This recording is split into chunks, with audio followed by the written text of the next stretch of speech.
찬양하겠습니다. 내 안에 가장 귀한 것 예수를 알미라.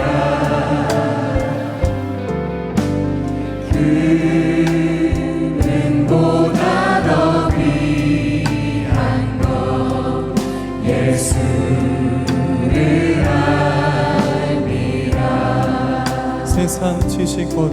세상 지식보다 귀한 것 예수를 알미라. 내 안에 가장 귀한 것 예수를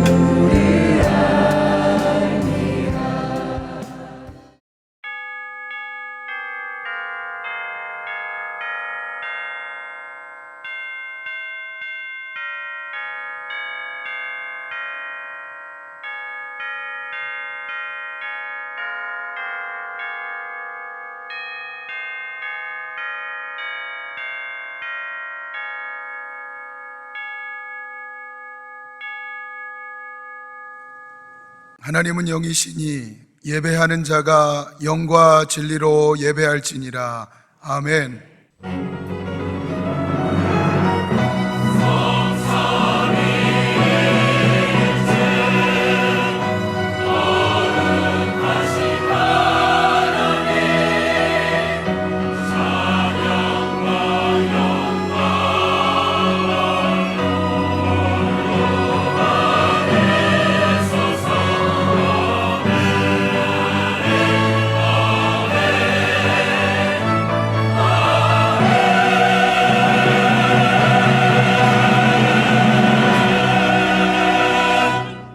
나는 전능하신 아버지 하나님 천재 창조주를 믿습니다. 나는 그의 유일하신 아들 우리 주 예수 그리스도를 믿습니다. 그는 성령으로 잉태되어 동정녀 마리아에게서 나시고 본디오 빌라도에게 고난을 받아 십자가에 못 박혀 죽으시고 장사된 지 사흘 만에 죽은 자 가운데서 다시 살아나셨으며 하늘에 오르시어 전능하신 아버지 하나님 우편에 앉아 계시다가 거기로부터 살아있는 자와 죽은 자를 심판하러 오십니다. 나는 성령을 믿으며 거룩한 공교회와 성도의 교제와 죄를 용서받는 것과 몸의 부활과 영생을 믿습니다. 아멘. 여러분들에게 이렇게 물어보겠습니다. 자랑거리가 없으면 살맛 나요, 안 나요? 이렇게 대답 안 하시기요? 네. 자랑거리가 내게 없으면 살맛 나요, 안 나요? 네, 저도 똑같습니다. 사람이 자랑거리가 없으면 살맛이 안 납니다. 그래서 사람들은 자랑거리를 만들기 위해서 무한한 노력을 합니다. 또 내 자랑거리를 만들기 위해서 다른 사람을 마구 짓밟아요. 그리고 다른 사람을 무시하기도 합니다. 그래서 많은 사람들이 내 남편이 자랑거리가 되기도 하고, 어떤 사람은 아내가 자랑거리도 됩니다. 또 어떤 경우는 자식이 자랑거리로 삼고 싶어서 자식을 공부시키기 위해서 모든 것을 다 투자해요. 왜? 자식이라도 자랑거리 삼고 싶은 거죠.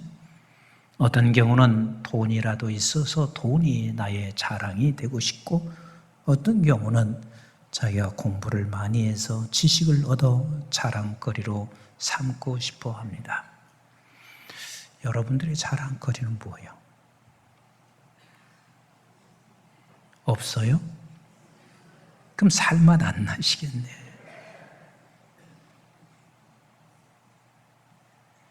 그래서 우리가 남들이 자랑을 하게 되면 그것도 또 못 봐요. 배도 아프기도 하고, 그래서 입을 삐죽삐죽해요. 왜 저런 소리 하나? 그럽니다. 그러니까 세상의 모든 사람들은 자랑거리 없으면 신명이 나지 않아요. 살고 싶지 않아요. 오늘 이 본문이 지금 자랑거리를 갖고 있는 어떤 사람이 있습니다. 우리 한번 5절 말씀 같이 한번 보실까요? 시작. 어떤 사람들이 이 성전을 가리켜 그 아름다운 돌과 헌물로 꾸민 것을 말하며 예수께서 이르시되 그랬습니다. 여기서 어떤 사람은 서기관과 바리새인 그리고 유대인을 가리키고 있는 거예요. 저들의 자랑거리가 뭐냐면 아름다운 성전의 돌, 그리고 거기에 내가 헌신되어서 그 헌신이 그 안에 담겨 있는 것, 이것이 저들의 자랑거리예요. 그러면 이런 자랑거리를 가지고 있을 때 누군가가 알아주면 좋아요, 안 좋아요? 굉장히 기분이 좋지요. 그런데 아니, 예수님이라고 하는 분이 오셔서 우리는 이런 자랑거리를 가지고 있는데도 불구하고 알아주지 않고 오히려 예수님은 말씀하시기를 이 독사의 자식들아, 그리고 끊임없이 그 이전 절을 보면, 그 이전 장을 보면 계속해서 주님은 저들을 책망하세요. 그런데 나는 자랑거리가 있어요. 아름다운 성전, 그리고 이 화려한 성전의 돌, 그리고 나는 그 안에 헌신되어 있는 사람. 그러니 그게 얼마나 자랑거리인지 몰라요. 여러분들도 유럽에 가시면 웅장한 성전들을 보게 됩니다. 굉장합니다. 그런데 그 웅장한 성전에 들어가서 보면 언제나 거기에 안내지를 주지요. 그 안내지에 보면 이것은 누가 설계를 했고 누가 건축을 했는지 이것을 설명해 놓았습니다. 저들에게는 이 웅장한 성전을 누가 설계했고 누가 지었고 그리고 하나하나 그림 하나하나를 누가 그렸는지 그것이 저들에게는 큰 자랑이 아닐 수 없습니다. 이게 자랑입니다. 여러분, 우리 교회도 성전이 아름답게 지어져 있습니다. 제가 어느 교회에 가서 강대상에 올라서도 우리 교회만한 강대상이 없어요. 그냥 교회 강대상에 딱 서보면은요, 그냥 타원형으로 주님이 꼭 품고 있는 것 같아요. 전부 다 남이교인이니까 주님이 꼭 품으시는 것 같아요. 네, 여기 있으면 그렇게 편안하고 행복합니다. 여러분들도 이 자리에 앉아 계신 게 그냥 불편한 곳에서 예배 드리는 것보다 훨씬 좋아요, 안 좋아요? 훨씬 좋습니다. 그런데 우리도 놓치지 말아야 할 게 있습니다. 우리 이 하나님께서 이 건물을 우리에게 주신 것도 하나님의 은혜이고 우리도 필요하지만 이 자체를 자랑하고 있다면 하나님이 슬퍼하시죠. 그래서 우리 주님께서 저 바리새인과 서기관들이 그것을 갖고 자랑하고 있는 저들을 향하여 우리 주님께서 이렇게 말씀하세요. 6절 같이 한번 보겠습니다. 시작. 너희 보는 이것들이 날이 이르면 돌 하나도 돌 위에 남지 않고 다 무너뜨려지리라. 언제 무너져요? 언제 무너져요? 날이 이르면, 바로 얼마 되지 않아서 지금 이 무너지는 것이 아주 네 눈앞에 와 있다. 그래서 베드로전서 1장 24절로 보면 이렇게 말씀하시고 있습니다. 이 세상의 모든 것은 풀의 꽃 같아요. 사라지는 거란 말이에요. 사라지는 거예요. 25절에 영원히 세세토록 남는 건 주의 말씀이래요. 그런데 우리는 어디에 모든 인생을 다 거는 줄 아세요? 사라지는 것에 인생을 다 걸어요. 그 사라지는 것에 자랑것을 삼기 위해서 다른 사람을 죽여도 괜찮아요. 나만 딛고 일어나면 돼요. 우리 주님은 그렇게 너희들이 자랑거리로 삼고 있는 이 성전, 날이 새면 무너진다. 날이 새면 무너진다. 얼마나 속상하겠어요. 우리는 자랑거리요, 그리고 당신은 그것을 인정해 주어야 하는데 예수님은 그것을 인정해 주는 것이 아니라 날이 새면 무너진다. 그렇습니다. 세상의 것은 다 무너집니다. 동의 안 하시는가 보구나. 100% 무너집니다. 100% 허물어집니다. 100% 허물어져요. 제가 어제 저녁에는 우리 원로 목사님 꿈을 꿨어요. 근데 원로 목사님이 되게 야윈 모습으로 이렇게 보여요. 죄송한데 목사님을 그래서 내가 꼭 안았어요.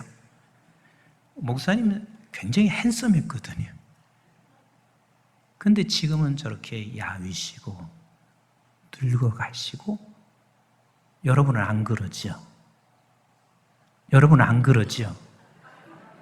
우리도 다 그래요. 우리도 다 그래요. 그러니까 이 세상의 모든 것들은 다 무너집니다. 사라집니다. 근데 이것 때문에 생명을 걸어요. 이 자랑하기 위해서 이것을 놓고 생명을 걸면서 우리가 살아갈 때가 얼마나 많이 있는지 몰라요. 이스라엘 백성들은 그 역사 속에서 그것을 다 가르쳐줬어요. 성경에도 에레미야에서도 가르쳐줬지만 역사 속에서 그걸 다 가르쳐줬어요. 솔로몬 성전, 기원전 957년에 솔로몬 성전이 완공됐어요. 그런데 그 솔로몬 성전이 무너졌어요? 안 무너졌어요? 무너졌지요.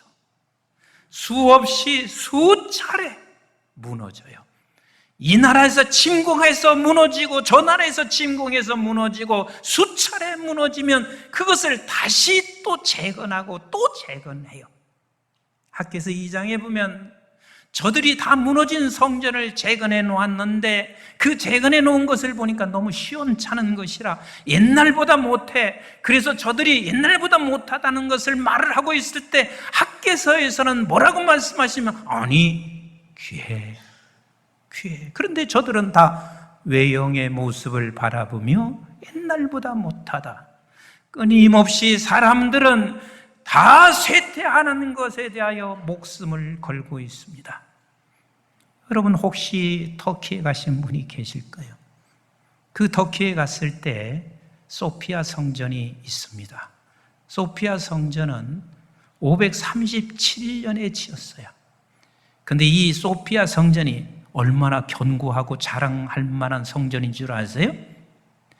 지중해성 그 기후를 타고 거기에 수많은 지진들이 일어났습니다. 그런데 그 지진에서 절대로 무너지지 않게 그렇게 내진 설계를 한 게 소피아 성전이에요. 누구도 자랑할 만하지요. 이 견고한 소피아 성전. 그런데요, 무너지기도 하지만 수없는 이방 신들이 와서 짓밟고 또 짓밟아요. 그래서 1457년에 보면 그 소피아 성전은 그 정교회가 접수를 해요. 그리고 나서 십자군 전쟁이 있은 후에는 이슬람이 접수를 해요. 그래서 이슬람 성전이 돼요. 이스라엘도 마찬가지거든요. 많은 성전들이 쓰러지고 무너질 뿐만 아니라 다른 나라가 침공에 들어오면 그 침공하면서 그 성전은 짓밟고 그리고 제우스 신전이 생기고 이렇게 되었습니다. 소피아 성전도 마찬가지입니다. 이슬람 성전으로 있다가 지금은 1935년에 박물관이 됐습니다. 그렇게 자랑했던 것, 외부도 무너지지만 내부 안에도 결국은 제우스 신이나 다른 이방 신들이 와서 더럽히고 짓밟고 그런 일들이 수없이 이스라엘에게 일어났음에도 불구하고 이스라엘 백성들은 이것은 영원히 우리의 자랑거리예요. 근데 예수님께서 말씀하신 후에 AD 70년에 어떻게 됐어요? 진짜 돌 하나도 남기지 않고 다 무너졌습니다. 로마가 침공하면서 로마의 티투스 장군이 그 성전을 완전히 파괴했습니다. 그래서 남은 게 뭔 줄 아세요? 서쪽 벽 하나 남았어요. 근데 그 아직도 재건되지 아니해서 서쪽 벽에 이스라엘 백성들은 거기에 다 벽에 대고 그 막 울고 기도를 하고 있습니다. 빨리 예루살렘이 재건돼야 되는 거예요. 그래서 그게 통곡의 벽인 거예요. 예수님께서 무너진다, 무너진다, 무너진다, 무너진다. 근데 너는 그것이 너의 자랑이냐? 그것이 너의 자랑이냐? 무너진다. 그리고 실제 무너져요. 주님께서 이렇게 말씀하시니까 그 소리를 들은 제자들이 이렇게 주님께 물어요. 7절 같이 한번 볼까요? 시작. 그들이 물어 이르되 선생님이여 그러면 어느 때에 이런 일이 있겠사오며 이런 일이 일어나려 할 때에 무슨 징조가 있사오리까? 제자들은 주님이 말씀하시는 것을 믿었습니다. 반드시 무너집니다. 그런데 어느 때에 있습니까? 그러니까 제자들은 주님께서 말씀하시고자 하는 중요한 의도를 잘 모르고 어느 때에 무너집니까? 그 무너지기 전에 어떤 징조가 있습니까? 하고 이 질문을 던질 때 우리 예수님께서 이렇게 대답하세요. 8절 9절 읽어봐요. 시작. 이르시되 미혹을 받지 않도록 주의하라. 많은 사람이 내 이름으로 와서 이르되 내가 그라 하며 때가 가까이 왔다 하겠으나 그들을 따르지 말라. 난리와 소요의 소문을 들을 때에 두려워하지 말라. 이 일이 먼저 있어야 하되 끝은 곧 되지 아니하리라. 지금 주님께서 제자들에게 말씀하시는 것은 얘들아, 세상은 계속해서 무너지고 또 재건하고 또 무너져. 그런데 그때 너는 미혹받지 말아라. 두려워하지도 말아라. 세상은 다 이렇게 계속해서 반복되고 진행되고 있단다. 언젠가는 내가 오는데 그 끝이 온다. 주님이 말씀하시고 계십니다. 지금 여러분들은 무엇에 자랑을 하고 싶어 달려가고 있나요? 무엇을 자랑하고 싶어서 오늘 살아가고 있나요? 우리 주님은 이 세상에 오실 때 그렇게 무너지는 것을 자랑 삼고 있는 저들을 위하여 내가 영원히 자랑할 수 있는 것을 우리에게 주시기 위하여 이 세상에 오셨습니다. 내가 온 것은 너희들이 세상 것을 가지고 자랑 삼는 그것을 주기 위하여 내가 온 게 아니야. 내가 온 것은 너희들에게 영원히 그것과는 비교할 수 없는 이 자랑거리를 너에게 주기 위해서 내가 이 세상에 왔다. 그 자랑거리가 뭔가요? 그 자랑거리가 뭔가요? 같이 합시다. 십자가. 그래서 갈라디아서 6장 11절은 이렇게 말씀하시고 계세요. 시작. 내 손으로 너에게 이렇게 큰 글자로 쓴 것을 보라. 여러분, 큰 글자로 쓴 것을 보라 하는 이 말씀은 이게 얼마나 중요한 줄 아냐? 이게 얼마나 중요한 핵심인 줄 아냐? 이것을 잊어서는 안 되는 말씀인 줄 아냐? 그걸 지금 설명하죠. 우리 한번 12절 같이 보세요. 시작. 무릇 육체의 모양을 내려 하는 자들이 억지로 너에게 할례를 받게 하면 그들이 그리스도의 십자가로 말미암아 박해를 면하려 할 뿐이라. 대다수의 많은 사람들은 육체를 자랑하기 위하여 육체를 끊임없이 우리가 외형적으로 그렇게 육체를 세워간다. 자, 조금 더 읽어봐요. 13절 시작. 할례를 받은 그들이라도 스스로 율법을 지키지 아니하고 너에게 할례를 받게 하려 하는 것은 그들이 너의 육체로 자랑하려 함이니라. 육체를 자랑하기 위해서 너희들이 그런 할례를 하고 그렇게 너희들이 겉모습을 계속해서 치장해 나가고 있지만 그러나 내게는, 따라서 합시다. 그러나 나는, 세상 사람들은 세상 것에 자랑거리를 만들기 위하여 날마다 그렇게 쌓아가고 있지만 그러나 나는, 다시 할게요. 세상 사람들은 세상 것의 자랑을 위하여 매일같이 우리의 시간 들이고 모든 것을 다 드리고 남을 죽여서라도 나는 자랑거리를 삼으려고 하지만 그러나 우리는 달라. 그러나 나는 달라. 14절 같이 읽어봐요. 시작. 그러나 내게는 우리 주 예수 그리스도의 십자가 외에 결코 자랑할 것이 없으니. 십자가 외에 결코 자랑할 것이 없으니. 이 말은 얼마나 십자가가 그에게는 컸으면, 얼마나 십자가가 그에게 놀라운 은혜였으면 십자가 외에 자랑할 게 안 돼. 비교가 안 돼. 세상 것과 십자가의 그 은혜와 비교할 수가 없어. 그래서 이렇게 말하는 거예요. 조금 더 읽어볼까요? 시작. 그리스도로 말미암아 세상이 나를 대하여 십자가에 못 박히고 내가 또한 세상을 대하여 그러하니라. 내가 십자가의 놀라운 복음을 깨닫고 나니까 이 세상의 모든 것은 죽었어요. 다시 말하면 나는 세상 것에 대하여 내가 죽어버린 거예요. 더 이상 세상 것이 내게 자랑이 될 수 없는 거예요. 저는 저를 비롯해서 우리 성도님들이 이 복음을 만났으면 좋겠어요. 아니, 좋은 게 아니라 필수적이에요. 만나야 돼요. 십자가의 복음을 만나셔야 됩니다. 십자가 외에 더 이상 자랑할 것이 없을 정도가 돼야, 그때야 진정한 행복이 있어요. 그때야말로 진정한 능력으로 살아갈 수가 있어요. 그때야만이 기독교인으로 내가 자랑스럽게 살아갈 수 있어요. 우리 한번 고린도전서 2장 2절 말씀을 같이 한번 보실래요? 시작. 내가 너희 중에서 예수 그리스도와 그가 십자가에 못 박히신 것 외에는 아무것도 알지 않기로 뭐 했어요?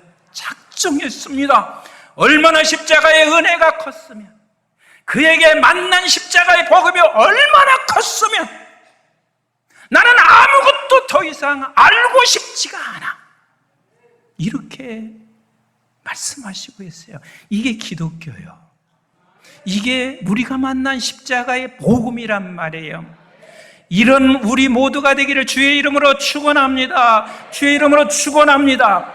내가 만난 십자가, 그냥 세상 것 자랑하느라고, 그리고 또 세상 것 자랑하는 소리를 들으면 괜히 신경질 나지. 근데 십자가의 복음을 만난 사람은요, 세상 것 자랑하는 사람을 보면 신경질 날까요? 불쌍한 마음 들까요? 그게 정상이죠. 그게 정상이죠. 아직 몰라서 그래. 십자가 복음 못 만나서 그래. 그래서 불쌍한 마음이 들죠. 불쌍한 마음. 우리 한번 고린도전서 1장 23절 같이 볼까요? 시작. 우리는 십자가에 못 박힌 그리스도를 전하니, 이 십자가를 만난 그리스도를 내가 자랑하고 전하니. 조금 더 읽어봐요. 시작. 유대인에게는 고리끼는 것이요 이방인의 미련한 것이로되 오직 부르심을 받은 자들에게. 누구요? 부르심을 받은 자가 우리죠. 나이지요. 오직 부르심을 받은 자들에게는 시작, 유대인이나 헬라인이나 그리스도는 하나님의 능력이요 하나님의 지혜니라. 그래서 우리 십자가를 만난, 복음을 만난 사람에게는 이것이 능력이요 이것이 지혜이기 때문에 십자가만을 자랑할 수밖에 없습니다. 제가 지난번에 집회하면서 십자가를 보면서 두 가지는 반드시 만나고 봐야 한다, 그 말씀을 드렸어요. 하나는 뭐라고 그랬죠? 죄예요. 죄예요. 죄예요.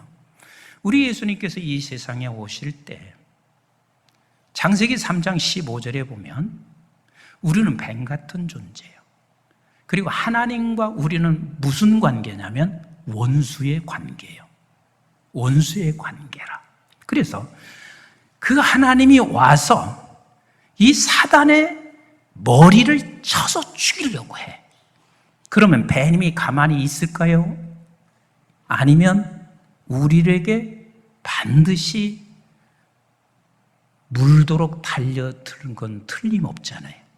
그래서 발 뒤꿈치를 딱 물으려고 한단 말이에요. 이게 하나님과 우리 사이의 관계예요. 죄를 지은 저와 여러분들은 하나님을 절대로 원수로 여기지 않을 수가 없어요. 그게 죄인이라는 거예요. 그게 죄인이에요. 그런데 저와 여러분들은 제가 잘 물을 테니까 대답하셔야 돼요. 하나님 원수요? 하나님이 우리 아버지시요? 그 이상하네요. 모든 인간들은 하나님이 원수인데 저와 여러분들은 하나님이 원수가 아니란 말이에요. 그 어떻게 그렇게 됐어요? 어떻게 그렇게 됐어요? 예수 그리스도께서 십자가에 죽으심으로 말미암아 우리와 함께 연합하여 죽으시고 그리고 우리와 함께 부활하여 우리에게 누구의 생명을 주셨냐면 예수 생명을 주신 사람만이 하나님과 나 사이의 원수가 아니라 그분이 나의 아버지신 거예요. 그렇게 된 거예요. 아멘이신가요? 그래서 요한복음 1장 9절로 여러 차례 읽었잖아요. 같이 읽어봐요. 시작. 참 빛 곧 세상에 와서 각 사람에게 비추는 빛이 있었나니. 그 빛이 누구요? 그렇죠, 예수님이세요. 빛이 있었나니. 자, 10절 같이 읽어보세요. 시작. 그가 세상에 계셨으며 세상은 그로 말미암아 지은 바 되었을 때 그가 누구요? 예수님이시죠. 그런데 세상이 그를 알았어요, 몰랐어요? 몰랐죠. 당연히 모르죠. 당연히 몰라요. 모르니까 그를 죽여야 돼요. 그를 죽여야 돼. 근데 보세요. 조금 더 보세요. 11절 시작. 자기 땅에 오매 자기 백성이 영접했어요, 안 했어요? 영접 안 했죠. 그리고 12절 시작. 영접하는 자 곧 그 이름을 믿는 자들에게는 하나님의 자녀가 되는 권세를 주셨으니. 아니, 몰랐던 사람이 그리고 영접도 안 했던 사람들이 영접을 어떻게 했냔 말이에요.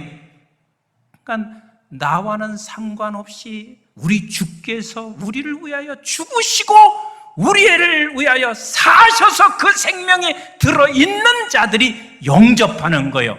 그래서 13절에 이렇게 말씀하는 거죠. 시작.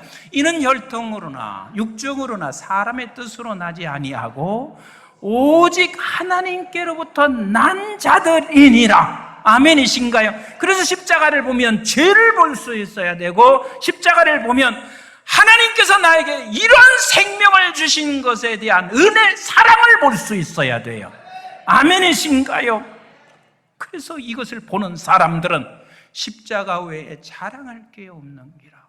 이것을 보는 사람은 이 세상에 두렵지 않습니다. 왜? 하나님이 나를 위하여 내가 죄인 되었을 때 하나님께서 나에게 사랑을 주셔서 영원한 생명을 주신 그 하나님이 있으니 뭐가 두려워요? 뭐가 두려워요? 저에게 친구가 있었는데 그 친구가 중간에 시각 장애가 됐어요. 그래서 한번 저희 교회 오시라 그래서 목양실로 들어오는데요. 이게 중간에 시각 장애가 되다 보니까 다시 모든 걸 다 배워야 돼요. 점자도 배우고 걷는 것도 배우는데 혼자 왔어요. 근데 여기저기 다 멍들어 있어요. 그래서 내가 그랬어요. 아니, 이게 혼자 어떻게 걷냐? 그러니까 그분이 이렇게 말해요. 어차피 내가 혼자 되는 건데 혼자 일어나야 된다 생각해서 그렇게 혼자 걷고 다니는 거예요. 지팡이를 짚고 그렇게 혼자 걷고 그래요. 그래서 제가 잊지를 못해. 내가 이렇게 말했어요. 힘들어서 어떻게 살아요? 그러니까 이분이 뭐라고 하냐면 십자가 생각하면서 살아요. 그래요. 근데 십자가 생각하면서 살아요 하는 사람들이 대다수, 예수님께서 십자가에 달려 돌아가실 때 죽을 고생을 하셨으니까 그 고생하면서 그 고생을 생각하며 사는구나. 대다수 그렇게 들을 수 있어요. 근데 이분은 십자가 생각하면서 살아요 하는 말이 무슨 뜻이냐면 십자가에서 달려 돌아가신 주님의 사랑을 생각하는 거라. 사랑을 생각하는 거라. 비록 내가 지금 현재 이렇게 고통과 어려움 속에 있지만 주님은 여전히 나를 사랑한다. 그래서 실제 그분은 자살을 하려고 몇 번 기도를 했었습니다. 그러다가 주님을 만났어요. 주님을 만나서 그가 십자가의 놀라운 사랑을 깨달은 거예요. 그리고 나니까 그 사랑의 힘으로 살아가는 거예요. 그에게는 십자가가 복음이 된 거예요. 따라서 합시다. 십자가는 복음이다. 복음이 뭐예요? 굿뉴스 아니에요. 좋은 소식 아니에요. 그래서 우리 십자가를 생각한다 하는 말은 십자가를 우리 주님께서 나에게 베풀어 주신 그 사랑을 생각하고 오늘을 이기고 살아가는 거예요.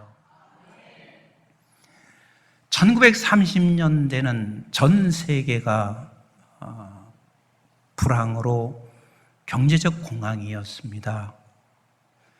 미국에서 먹고 사는 문제가 대단히 심각했고 전 세계가 그랬습니다. 그런데 그렇게 공황일 때는 제일 어려운 자가 또 누구냐면 목사의 가정인 거예요. 헌금이 나오겠어요? 그러니까 목사님, 사모님이 살아가는 게 만만치 않았습니다. 그러니까 목회자 자녀들이 그렇게 어렵잖아요. 그러면 목회자 자녀들이 무슨 생각하냐면 돈 벌어야 돼. 돈 없으니까 너무 힘들어. 그래서 목사님의 자녀들이 힘들게 살면서 돈 벌어야 돼. 이게 꿈이 된 사람들이 참 많이 있습니다. 그래서 거기도 돈 벌어야 돼. 돈 벌어야 돼. 이것을 사모님이 본 거예요. 우리 아들이 돈 버는데 모든 인생을 거는 게 너무 가슴 아파. 그래서 아들에게 주는 시를 쓴 거예요. 아들에게 주는 시를 쓴 거예요. 그리고 피아노 위에 얹어 놓았습니다. 근데 이 아들, 쉐아라고 하는 이 아들은 자기가 음악성이 있어서 그 음악으로 방송국에 진출해서 돈을 많이 벌고 싶었던 거예요.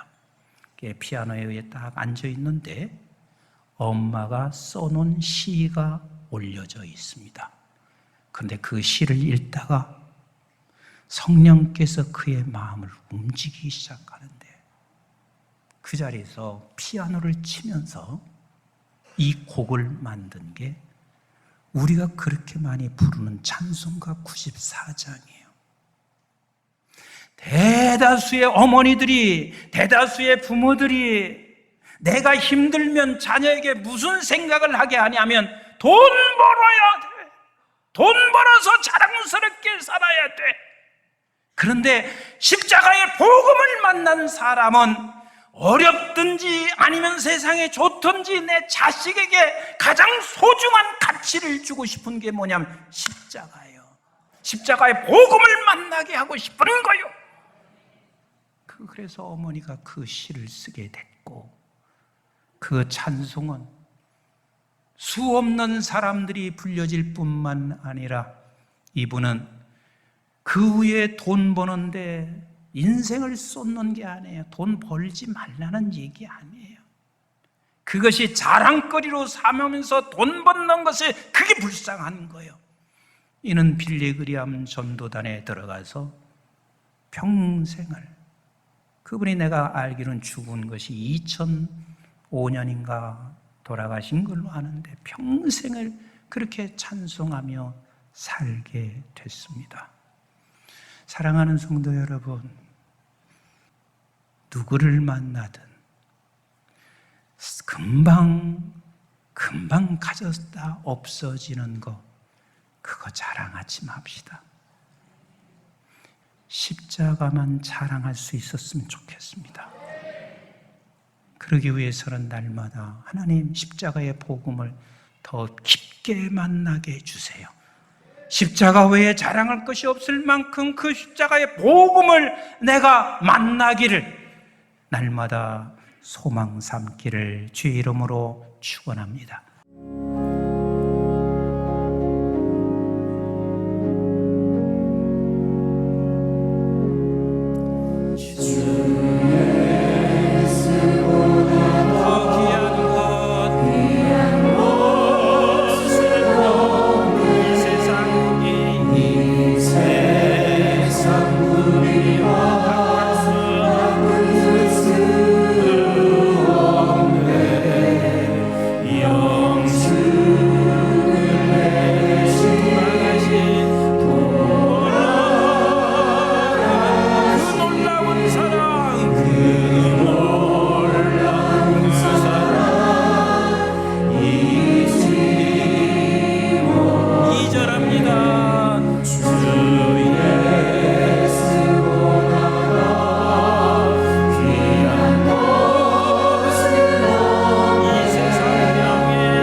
이제는 우리 주 예수 그리스도의 은혜와 저희들이 무엇이 관대 영원한 생명을 허락해 주신 아버지 하나님의 만극하시고 극진하신 사랑과 성령님의 보호, 인도, 교통, 충만하심이 모든 세상 사람들 날이 밝으면 다 사라지고 돌 하나도 남지 않고 무너지는 것을 자랑하기 위하여 생명을 거기에 걸고 남을 짓밟고 남을 속이며 그 자리에 있기를 원하는 우리를 불러내어 이제는 십자가의 복음을 갖게 하셨으니 더 십자가의 복음을 깨달아 십자가만이 유일한 우리의 자랑이 되기를 원하는 우리 사랑하는 모든 주의 권석들 머리 위에와 저들의 가정과 직장과 기업과 자손, 특별히